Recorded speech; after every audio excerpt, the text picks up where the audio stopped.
Hello children, आज हम English reader में चैप्टर 4 स्टडी करने वाले हैं। The chapter name is magic vessels.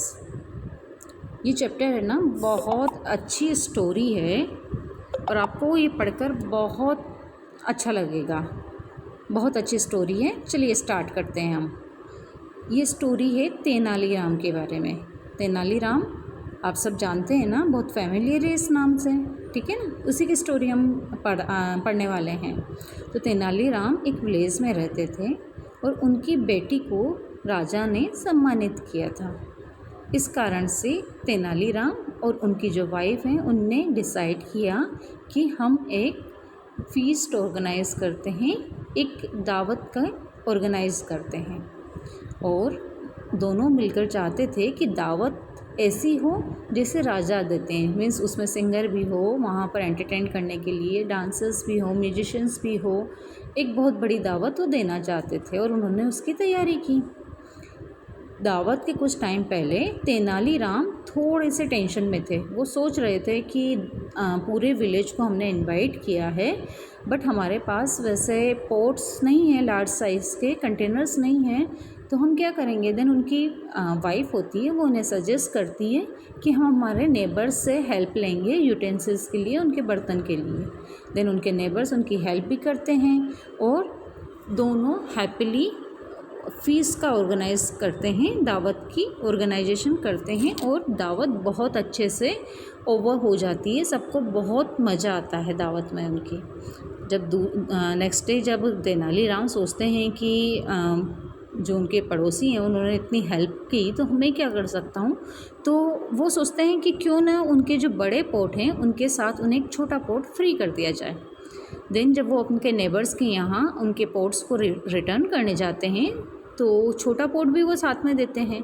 तो उनके नेबर्स उनसे बोलते हैं कि ये हमारा नहीं है। तो तेनाली बोलते हैं कि जब ये बर्तन हमारे यहाँ आए थे तो साथ में एक बर्तन छोटा बेबी इनका हो गया था।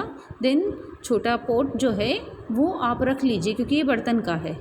तो वो जो नेबर्स हैं वो चुपचाप बर्तन्स को रख ले, जितने भी पोट हैं उनको रख लेते हैं और सोचते हैं तेनालीराम क्या है, एक फुल है। उसे वो बोलते हैं पोट को भी कोई छोटा बेबी होता है क्या, नहीं। तो वो जस्ट सोचते हैं कि तेनालीराम क्या है, फुल है। देन उन सबके दिमाग में एक आइडिया आता है कि ये हर बार अगर इस तरह से रिटर्न करेगा तो क्यों ना तेनालीराम को हम चांदी के पोट्स दें ताकि वो चांदी का पोट्स हमें रिटर्न करें। देन जब तेनालीराम के यहाँ साल में दूसरी बार जब वो वापस से दावत का ऑर्गेनाइज़ करते हैं, खाना ऑर्गेनाइज़ करते हैं, तो सभी जितने भी नेबर्स हैं वो उन्हें फोर्सफुली सिल्वर पोट वहाँ पर दे जाते हैं कि आप इनमें खाना बनाइए, हमारे पोट आप रख लीजिए। तेनालीराम बहुत आश्चर्य में आता है कि ऐसा क्यों हो रहा है, बट वो समझ जाता है। देन वो डिसाइड करता है कि इनको क्या है, मैं एक लेसन सबक सिखाऊंगा इन सबको क्योंकि ये सब बहुत ग्रेडी हो गए हैं। देन तेनालीराम सबके पोट रख लेते हैं। कुछ महीने बाद सारे के सारे विलेजर्स राजा के दरबार में पहुंचते हैं, कोर्ट में पहुंचते हैं और कंप्लेन करते हैं कि तेनालीराम ने हमारे जो सिल्वर पोट हैं यूज़ करने के लिए लिए थे और उन्हें रिटर्न नहीं किया। देन राजा तेनालीराम को बुलाते हैं और बोलते हैं आपने रिटर्न नहीं किया। बोले नहीं किया। बोले क्यों नहीं किया। बोलते हैं वो सारे पोट मर चुके हैं। तो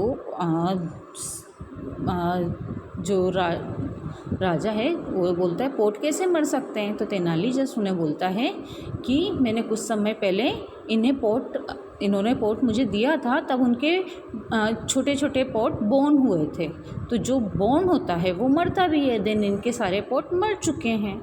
तो राजा समझ जाता है तेनालीराम के ट्रिक को। उसे हंसी आती है, बट वो अपनी हंसी को दबाते हुए विलेजर से पूछता है क्या ये सही कह रहे हैं, क्या आपने कुछ टाइम पहले इनसे पोट लिए थे और उसके बदले में छोटे पोट भी ले लिए थे। बोले हाँ। सारे विलेजर्स सिर झुकाए खड़े हुए थे।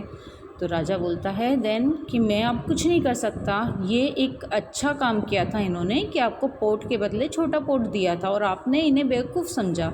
अब मैं आपकी कोई हेल्प नहीं कर सकता, ठीक है। तो वो सब मुंह लटकाए हुए वापस रिटर्न हो जाते हैं।